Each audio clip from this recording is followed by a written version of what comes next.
Hello, welcome to Soul Symbols. I'm Karen Sullivan, and this is your astrology for the week beginning the 6th of July.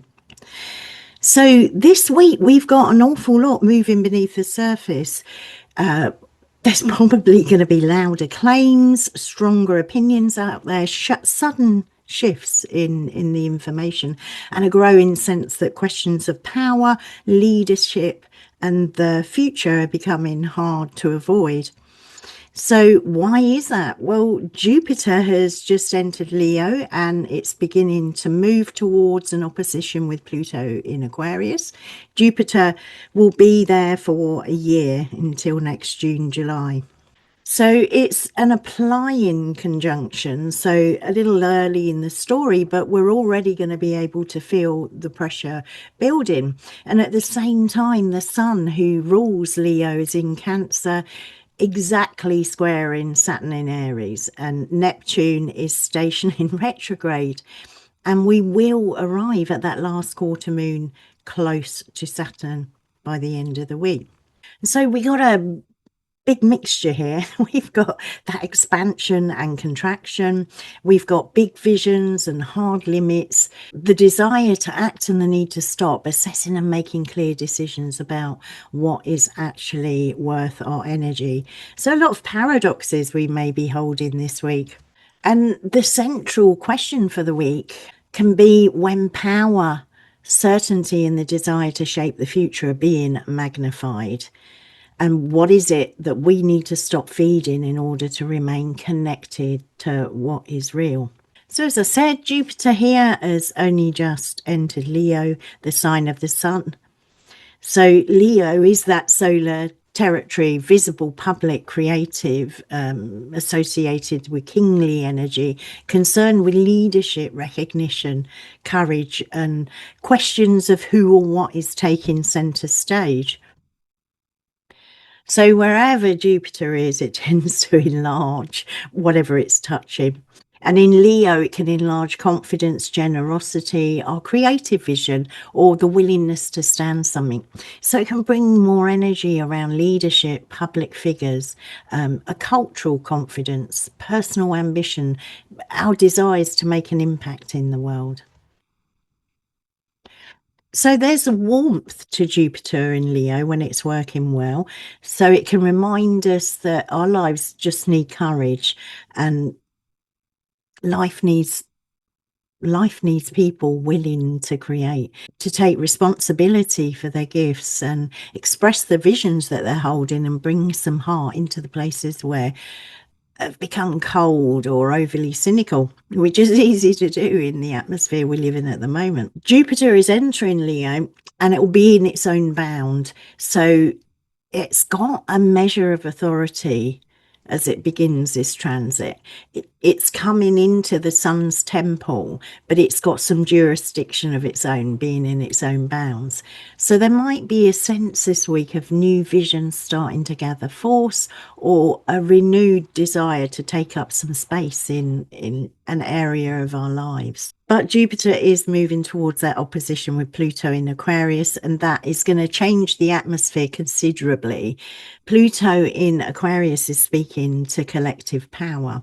So it brings questions around systems and institutions, networks, technology, movements, public narratives, and forces that shape the group, but from beneath the surface. So Aquarius can be where the future is imagined, but it can also be where the collective becomes so convinced of its own righteousness that the individual is expected to disappear into the cause. So there's a sense within Aquarius that we need to hold on to our sense of self here. Jupiter in Leo and Pluto in Aquarius places us on the axis between visible leader, Leo, and the collective field, Aquarius. So it's the person who wants to bring a vision forward, but the larger group. So we got the institutions and networks which either supports, resists, or attempts to control that vision. It sounds a little bit dire, but there can be huge potential here in that opposition. Rem Butler speaks about Jupiter and Pluto as a sense of vast resources and potential, inner stature and authority, and opportunities for regeneration and transformation. So, really important that here it can bring us into contact with the scale of what could be possible. And it can show us that we're stronger than we thought, that there are resources available which haven't been fully used, or that something in our lives needs to grow large enough to meet the reality of the moment. So we may be being called to expand to fit the visions and pictures we have of the future. And they can also be here an invitation to deepen our authority. And I'm not talking about authority in the sense of dominating, but that authority that comes from our experience and integrity, where we've had responsibility and a willingness that we've got to carry something we care. And at the same time, it's a planetary pair with a powerful shadow. We have to be aware of that. Jupiter can become inflated and Pluto can get obsessive and compulsive. So bring that together and you've got an obsession with greatness or influence, maybe victory or control. So conviction can turn into a kind of self-righteousness. And a vision can become so important that we don't have room to hear another point of view. It's that grandiosity, and it can be that might is right in terms of leadership. Robert Hand, in his Planets in Transit, writes about Jupiter opposite Pluto as a transit that can bring success, influence, and the opportunity to affect the lives of others. But he's warning as well about the forces opposing us becoming strong. So we're talking power struggles, compulsive behavior, even coercion, and the belief that we alone are right, or whoever is using that coercion, it can happen to us as well. So this at the moment's really relevant to our collective atmosphere. We might have louder declarations about what needs to happen, who's to blame, who should lead, or what kind of future is possible. It's actually playing out at the moment in the UK with Keir Starmer just standing down, our leader. And we're having all these visions put forward, and I think we all know who've been alive for some times. We go, yeah, like do the action. We believe it when we see it. But there might be attempts here to seize the narrative, to claim moral superiority or persuade others through force rather than relationship. So it can bring that sense of draconian laws to us, okay? But our work in this is to notice when power begins to serve life and when it's feeding itself. That's that access. So we got Jupiter in Leo that will probably make us think about what we want to create, or what we want to lead if we feel called into leadership, and what there is that deserves to be expressed. But then Pluto in Aquarius is replying by saying, well, who's affected by that? What systems are involved and whose voice is being ignored? What power is moving beneath that apparent story? And that tension is going to become especially important when we remember that Jupiter in Leo answers to the Sun in Cancer. And that Sun is exactly square Saturn in Aries as the week begins. So the Sun in Cancer brings us back to what needs care and protection. So speaking of home, belonging, memory, kinship, that sense of emotional safety and nourishment, and a real care about all the things we hold close, because they give us a sense of continuity in a changing world. The Sun is that continuity. It comes up and it goes down. So it's going to bring a real sense of what we need to stay constant, because things are so fluctuating around us. And that Saturn in Aries is going to bring a pressure here. So Saturn's always asking for maturity, but we may be very aware of the consequences of an impulsive choice, but also it's about boundaries and limits, Saturn. So we might find out what the limits of our energy are, and be really aware of the responsibility we're carrying, or even where the point of courage has to become disciplined, not just forceful. They're balancing measures here. So there might be a feeling this week that something's being tested. Might be a plan or a vision we have, a relationship. It could be that in the collective, a public promise or a way of operating. So, and we might have our beliefs tested in terms of what is really possible. Saturn's in the mix here. So the question for us is whether whatever we're doing has got enough structure to hold any weight we're going to place on it. The Sun square Saturn can bring really sobering atmosphere to things, but it's offering something deeply valuable.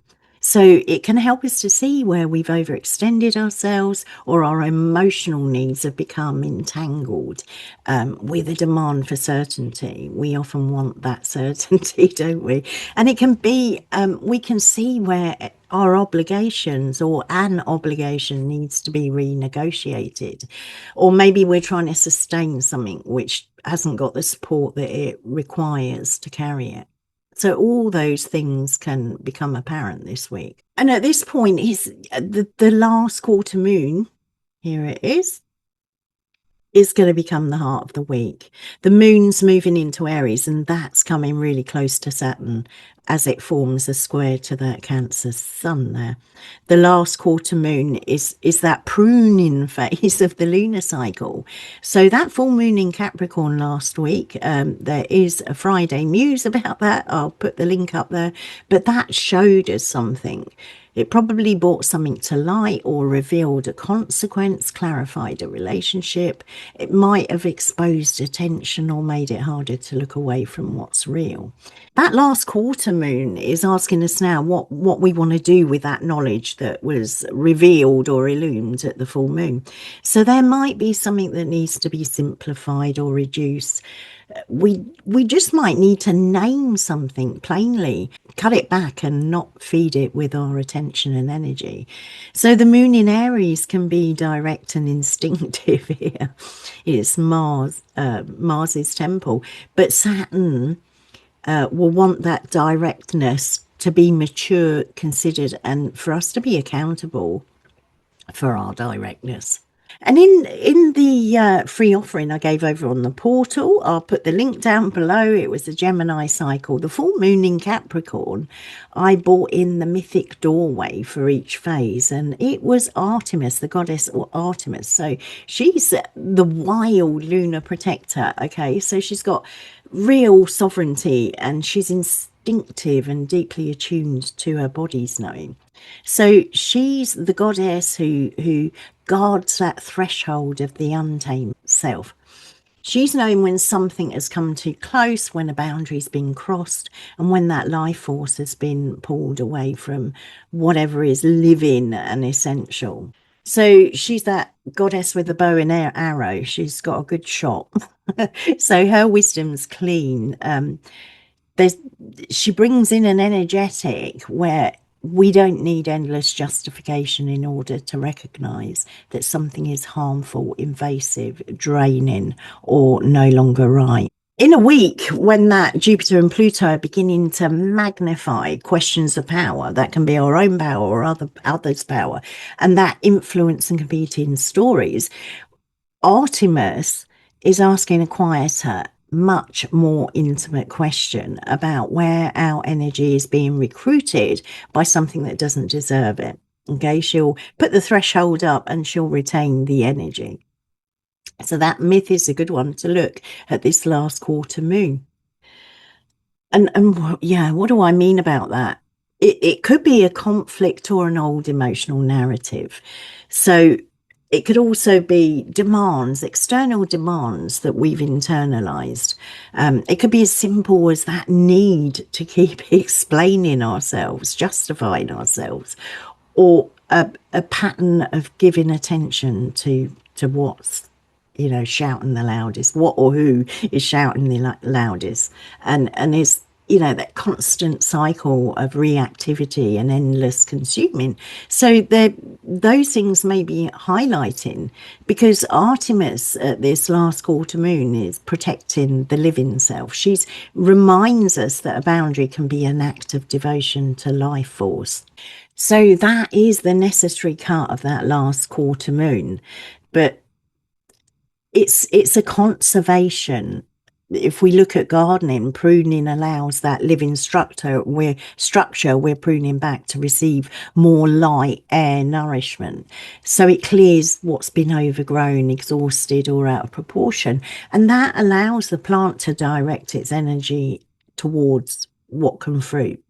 It's the same way in our lives this week, or it can be. So we got that Aries last quarter moon wanting action, Mars ruled, and the Cancer sun is bringing that energetic of emotional safety. Then we've got Saturn standing between them, asking for a mature response. So we might have that urge to really move quickly, say something, or leave, draw a line, make a decision. It's Mars cuts, okay? And sometimes that's deeply, deeply necessary. But we need this week probably to listen carefully beneath any sense of urgency, because it could be that Mars energetic through that last quarter moon. And it's even more poignant because Mars is close to Uranus and Gemini. So it's that mental field being highly charged and quick moving information. So we might have conversations that become abrupt. People are probably going to feel overstimulated, impatient, defensive, or ready to make a break from something at speed. So Mars and Uranus here together can bring courage and breakthrough, but we need to be aware they can bring that reactivity. They can make every thought we have really urgent, and every frustration can be received in us like an instruction. We're frustrated, that's an instruction to act. We've also got to look here in the chart. Mercury's still retrograde in Cancer. So that is suggesting the first version of a story is probably not the final version. So it's in Cancer. We can be looking at old memories, and he's about communication. So our inherited narratives, but also the Cancerian emotional loyalties that are shaping the way we're looking at and understanding the present. So we're probably going to have things over the period of this Mercury retrograde in Cancer, things from the past returning for review, or a revisiting of old conversations that we may have had, and messages are probably going to need more time before they can be fully understood. And we've also got here, if you look, Neptune stationing retrograde in Aries. So that's going to bring another layer of uncertainty, maybe projection and reflection. So the atmosphere might be feeling slightly suspended for us this week. There might be an idea or a hope, a fear, or a collective dream that needs to turn inward and be examined more honestly, all while we've got that push from this last quarter moon to act decisively.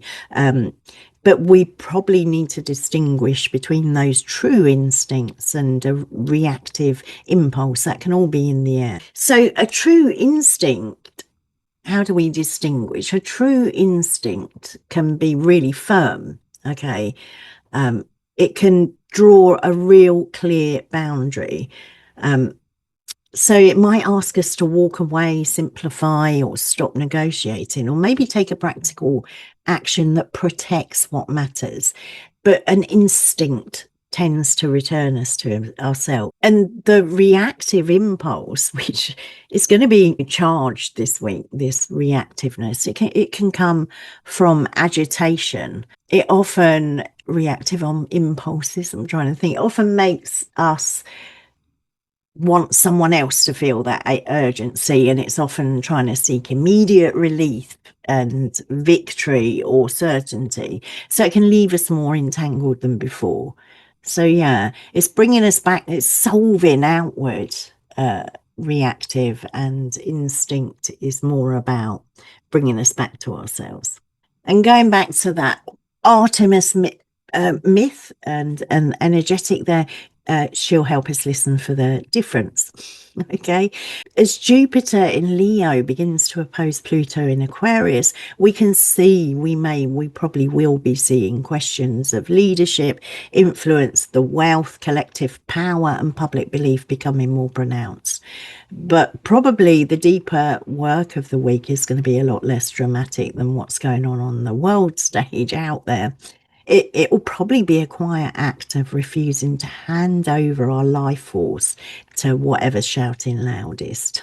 Simple as that. How will that look like? It could be us recognizing that we don't have to answer every provocation, particularly external provocations. So we don't have to get entangled in every argument and keep feeding a situation that's shown us it can't hold what we're trying to give it.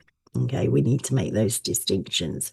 So there might be a vision for us this week that's really, really worth protecting this week, or an ambition that we need to tend. So we might be looking at a future that needs our courage and participation, but it'll also need room to breathe and integrity and our humility to recognize that we can't, no one person or group or story contains the whole truth. So as we move through this week, we can sit with some questions if you want to, or journal the questions. Have a look at where we're continuing to feed anything that's draining our living self, our energy. Okay, have a look where they might need a cleaner boundary, or where we're being asked to simplify, reduce, or just release. We may be asked to release at this point. And have a look what vision is genuinely worth protecting with your energy. And that can be your own personal vision, or a vision that you're involved carrying forward. So that last quarter moon is going to bring us back to the necessary cut. So it's going to help us to reclaim everything that's been scattered. And with this Uranus in Gemini, particularly with Mars there is a certain amount of scattering. It's like electric energy. So it can remind us that a boundary can be a form of care, and the future that we want to create requires a lot more than force with those issues of power. It's going to need wisdom, courage, restraint, and enough space for life to grow. And that is what I have for you this week. So thanks so much for being here. Look after your energy, your life force this week, and I'll see you in the next one. Bye-bye.